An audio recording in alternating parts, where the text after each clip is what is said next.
साथियों, जय भगवान विश्वकर्मा। दरअसल आज मैं दो लोगों से संवाद किया, एक से मुलाकात कर तो एक से सार्वजनिक रूप से कॉन्फ्रेंसिंग के जरिए कॉल करके। जिससे मुलाकात किया वो बहुत बड़े अधिकारी थे, अब रिटायर हो चुके हैं। जिनसे संवाद किया टेलीफोनिक, वो ग्राम सभा के तीसरी बार प्रधान चुने गए हैं। दोनों के विचारों में कितना अंतर है, इसे आपको समझना होगा। दरअसल पहले मैं प्रधान साहब की बात करता हूँ। मैंने किसी स्थान का नाम लिया, वहाँ के शिल्पकारों के बारे में बताया कि वो शिल्पकार विश्वकर्मा वंशी हैं। उन्होंने कहा नहीं, वो तो खटिक हैं, वो खटिक हैं, एससी में आते हैं। पहले कुछ और काम करते थे, अब पत्थर वाला काम करने लगे। तो सबसे पहली बात, खटिक क्या होता है ये जानना आवश्यक है। खटिक उस जाति को कहते हैं जो वैदिक काल में बलि देने का काम करते थे। वैदिक काल में बकरे की बलि वगैरह जो यज्ञ में बलि देते थे पशुओं की, उन्हें खटिक कहते हैं। संस्कृत में पुराणों में उनके लिए खटिटाक शब्द यूज किया गया है। वैसे इन्हें खटिक इसलिए भी कहा जाता था कि यह खटाक से बलि दे देते थे। खटाक से मतलब झटके से, और जबकि मुसलमान रेत कर बलि देते थे, तो इनके लिए खटिक शब्द यूज हुआ है। अब आप समझ लीजिए कि खटिक पत्थर का काम कैसे करने लगे, पत्थर पर नक्काशी कैसे करने लगे। पत्थर, चलो कुछ खटिक के लिए मैं मान लेता हूँ कि आप कहते हो तो हुए, लेकिन 100% हो गए एक साथ, कैसे संभव है? क्या सभी के सभी एक साथ तय कर लिए कि हम लोग काम धंधा बदल लेंगे? अरे आज के ज़माने में आईएएस कोई हो सकता है, किसी परिवार से हो सकता है, उसके सभी रिश्तेदार आईएएस नहीं हो जाएंगे। उसी तरीके से मान रहे हैं कोई एससी आपका पत्थर का काम, मूर्तियों का काम, लोहे का, लकड़ी करने लगा, लेकिन उसके सभी रिश्तेदार हो जाएंगे, ऐसा संभव नहीं है। ये पैतृक गुण होता है, ये हमें बात को समझना होगा। तो खटिक नाम से यूज करके हम शिल्पकारों को इग्नोर नहीं कर सकते।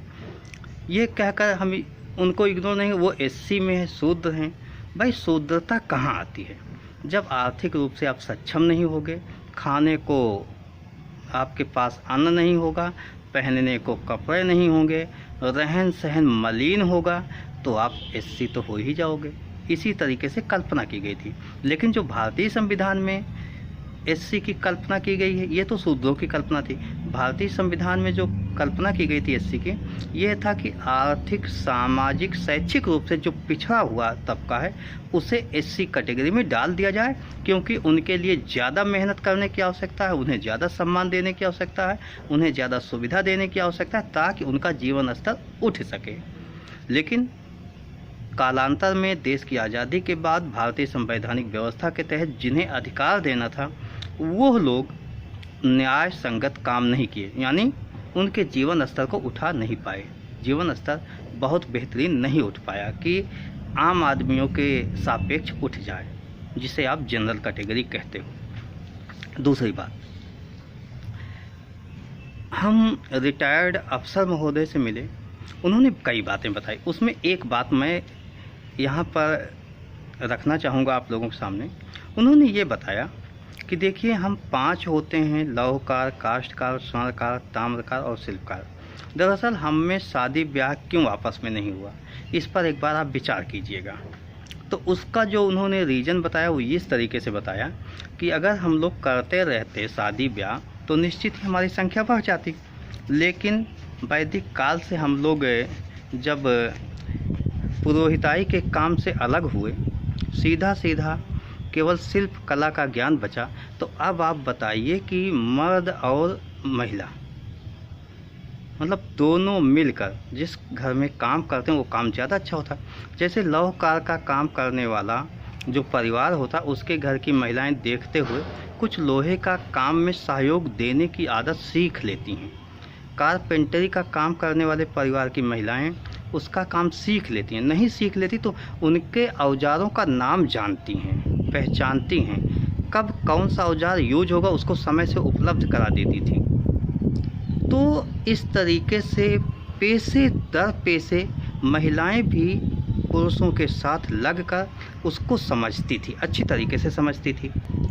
ऐसी स्थितियों में जब लौहकार शादी करने निकलता तो बढ़ाई क्या नहीं करता, वो किसी लोहार की लड़की को लाना पसंद करता था, क्योंकि वह लड़की ज़रूरत के समय कौन सा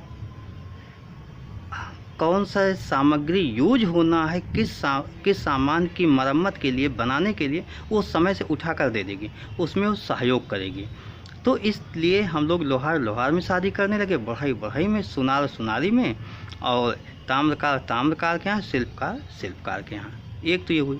इसका एक एग्जाम्पल और, जैसे किसान भाई हैं, किसान भाइयों के यहाँ किसानों की ही शादी होती थी, उसी वर्ग के लोगों की होती थी, ताकि वे लोग उनके साथ, मर्दों के साथ, पुरुषों के साथ सहयोग कर सकें, उनके काम को आसान कर सकें। जैसे आजकल क्या होता है, आजकल आपसे ही पूछ रहा हूँ, अगर आपके बच्चे अधिकारी हैं, पढ़े लिखे, उच्च शिक्षित हैं, तो आप भी पढ़े लिखे ही बहू चाहते हो, अनपढ़ तो नहीं लाते हो।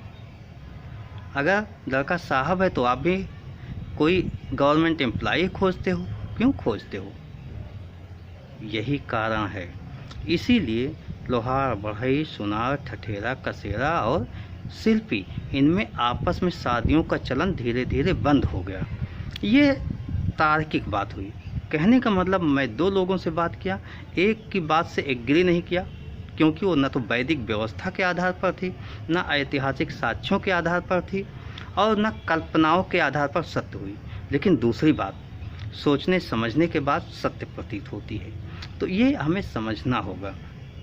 आपको ये भी समझना होगा, जो लोग कहते हैं कि ये शिल्पकार अपने नहीं, वो वाले शिल्पकार अपने, अरे दूर के ढोल सुहावन होते हैं। आप ये ना कहो कि बनारस के उस पार के शिल्पकार हमारे हैं, इस पार के नहीं हैं।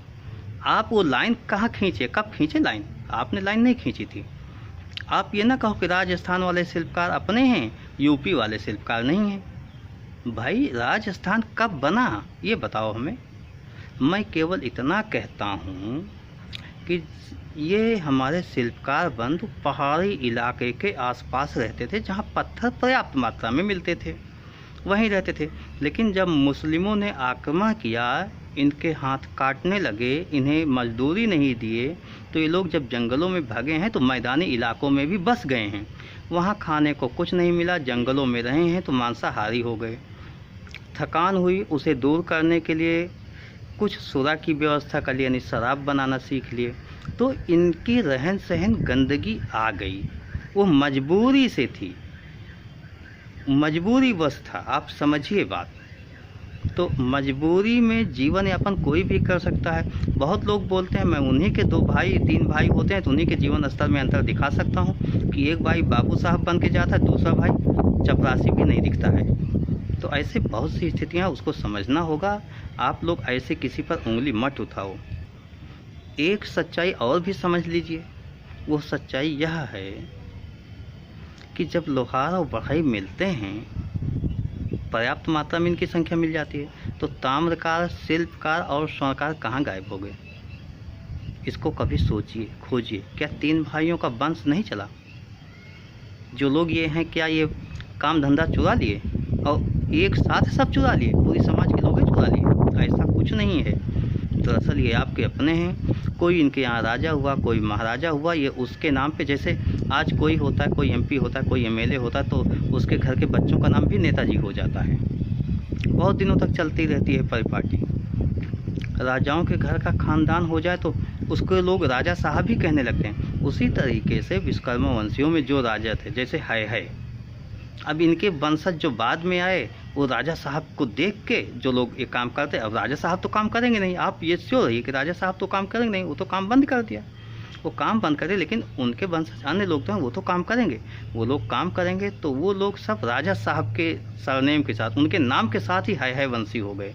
इसी तरीके से मेढ़ क्षत्रिय वंशी, अरे आप क्षत्रिय वंशी ऐसा नहीं कि सब क्षत्रिय। आप लोगों ने एक इतिहास दिया था क्षत्रिय वंशी के नाम पर, उसको मैंने पढ़ा है, जाना है, समझा है कि 2 भाई थे, दोनों भाई जब भगे हैं, जब परशुराम क्षत्रियों का नरसंहार कर रहे थे, दोनों भाई भगे, किसी पंडित जी के यहाँ रुक गए और दोनों में एक ने सुनारी का काम सीख लिया, तो उसके सब लोग स्वर्णकार हो गए। चलो भैया मान लिए आपका सब स्वीकार हो गया। ये बताइए उसके बच्चों की शादी किससे हुई थी? अकेले एक परिवार में हो गई? सोचिएगा, उसी की वंश बेल अगर सब है तो क्या एक ही परिवार में उसकी शादी हो गई? और ये आप लोग कब कहते हो? परशुराम की घटना कहते हो। परशुराम कौन थे? उनको आप लोग त्रिकालदर्शी भी बोलते हो। परशुराम विश्वकर्मा वंशी थे। अब परशुराम विश्वकर्मा वंशी हैं तो क्या त्रिकालदर्शी व्यक्ति जो विश्वकर्मा वंशी है वो ये नहीं देखेगा कि हमारे भाइयों के काम धंधे को ये अतिक्रमण करके कब्जे कर में ले रहा है? उनकी नज़र से एक क्षत्रिय बच कैसे सकता है कि वो बच गया? तो ये सब कपोल कल्पित बातें हैं। आप ऐसे मान लो कि कार्बन डेटिंग के आधार पर वेद पुराण आपके कब लिखे गए? ईसा के बाद लिखे गए हैं, उसके पहले के नहीं हैं। उसके पहले की जो बातें वो जन श्रुतियों के आधार पर होती थी, मतलब सुनी सुनाई बात पीढ़ी दर पीढ़ी चलती थी। जैसे अभी हम लोग भी जानते हैं, बचपन में हम लोगों को कहानियाँ सुनाई जाती, वो कहानियाँ याद हो जाती थी, हम लोग दूसरों को कहानियाँ। अब ये है कि ज़माना बदल गया, कहानियों का दौर चला गया, तो जन श्रुति के आधार पर पहले बहुत कुछ चलता था। अब ये समझ लो कि अगर हम लोग विश्वकर्मा वंशी मतलब धातुओं का काम करने वाले 5 लोग, लोहे का, लकड़ी का, पत्थर का और जितने भी धातु होते हैं, पीतल, तांबा, कांसा, यानी हमारे ताम्रकार बंधु और शिल्पकार पत्थर वाले, स्वर्णकार सोने वाले, तो सभी धातुओं के काम करने वालों को विश्वकर्मा वंशज मानेंगे। यानी सब धातु उसके काम करने वाले सभी एक, तो ये सब विश्वकर्मा वंशी हैं। इनमें कुछ लोग अलग हो सकते हैं लेकिन एक साथ सभी नहीं। तो जो लोग हैं उन्हें अपनाओ, क्योंकि आप नहीं अपनाओगे तो ये आपकी सबसे बड़ी भूल होगी। वास्तव में आप सच नहीं जानते हो, ऐतिहासिक तथ्यों के आधार पर सोचते नहीं हो, किंवदंतियों के आधार पर सोचते नहीं हो। आप केवल ये देखते हो कि उनके नाम के आगे विश्वकर्मा नहीं लिखा है। नाम के आगे विश्वकर्मा लिखने से कोई विश्वकर्मा वंशी नहीं हो जाएगा, कोई भगवान विश्वकर्मा नहीं हो जाएगा। वैसे भी आप विश्वकर्मा को जिस भगवान से कल्पना करते हो, विराट विश्वकर्मा से, वहाँ से आप लोग नहीं हो। त्वष्टा के पुत्र विश्वकर्मा के 5 पुत्र थे, वहाँ विश्वकर्मा के, त्वष्टा के पुत्र विश्वकर्मा, विश्वकर्मा के 5 पुत्र, मनमय, त्वष्टा, शिल्पी, दैवज्ञ, इस तरीके से नाम पड़ा है। वहाँ से वंश बेल आप शुरू करो। वहाँ से 5 धातुओं को उन्होंने अलग अलग बांटा था, उसके पहले नहीं था। तो उस बात को समझिए। खैर, दोनों लोगों से बातें हुई, सार्थक लगा। कम से कम किसी की जानकारी है बेहतर, उसने मुझे कुछ सीख दिया। किसी के पास जानकारी नहीं है तो जानकारी नहीं है, लेकिन जो गलतफहमियां हैं उसको दूर करना भी नैतिक जिम्मेदारी हम लोगों की है। हम लोग आगे बढ़ते रहेंगे, ये गलतफहमियां अपने लोगों की दूर करते रहेंगे, अपनी बात बताते रहेंगे। धीरे धीरे जब हम लोग प्रयास करेंगे तो वो लोग भी सच्चाई को समझेंगे कि उनके और लोग कहाँ गए। मैं पूछता हूँ, मेरा जो 5 भाई थे, मैं 2 भाई 3 भाई मेरे कहाँ गए? मैं अपने 3 भाइयों को खोजूंगा नहीं? बिल्कुल खोजूंगा, और खोजूंगा तो बहुत कुछ मैच करते हुए जहाँ मैचिंग हो गई वहीं मैं मान लूँगा। अब आप कहते हो कि नहीं, नहीं कहने की क्या बात है, क्यों ना माने उन्हें अपना। और अगर आप ये कहते हो कि उन्हें हम नहीं अपना सकते, अरे अपनाने की बात मैं कहाँ कह रहा हूँ? मैं कहाँ कह रहा हूँ उनके यहाँ आप शादी ब्याह कर लो? मैं कहाँ कह रहा हूँ उनके साथ आप बैठ कर खाना खाओ? मैं कहता हूँ मेरे भाई हैं, 2 भाइयों में भी बहुत लोग हैं जो खाना पीना नहीं खाते, शादियों में नहीं जाते, कोई फंक्शन होता नहीं आते जाते हैं, तो मैं वो बात नहीं कह रहा हूँ। लेकिन मैं ये भी मानता हूँ कि जब 5 भाई हम बैठेंगे साथ में, एक एक कप चाय पिएंगे, नमकीन लेंगे, बिस्किट लेंगे, जब बैठेंगे एक मेज पर, तो हो सकता है जब आज के हिसाब से एजुकेशन मैच करेगी, आर्थिक लिविंग स्टैंडर्ड मैच करेगा, सब कुछ मैच करेगा, तभी शादियां होती हैं, नहीं तो शादियां नहीं होती। लोहार के नाम पर लोहारों के यहाँ नहीं होती, बढ़ई के नाम पर बढ़ई के यहाँ नहीं होती। जब सब कुछ मैच होता है तो फिर शादी होती है। एक एक लोग हैं जो 50-60 शादियां देखते हैं लड़कों के लिए, लड़कियां देखते हैं। क्या लड़कियों में कोई कमी होती है? ऐसा बात नहीं है, लेकिन वो जो खोजते हैं वो नहीं मिलता। तो जो खोजोगे अगर वो दूसरे में नहीं मिला तो आप शादी कहाँ करने वाले हो? शादी तो उसी समय करोगे जब आपको मैचिंग लगेगी। तो हम ये कहते हैं कि आप शादी ब्याह नहीं करने जा रहे हो।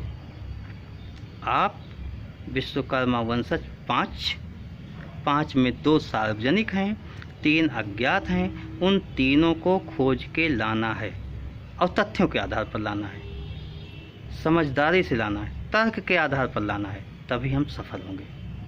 धन्यवाद भाइयों। आप लोग अपना कमेंट लिखिएगा, मेरे विचारों पर प्रतिक्रिया भी दीजिएगा। और तब हम लोग आगे बात करेंगे। जय भगवान विश्वकर्मा।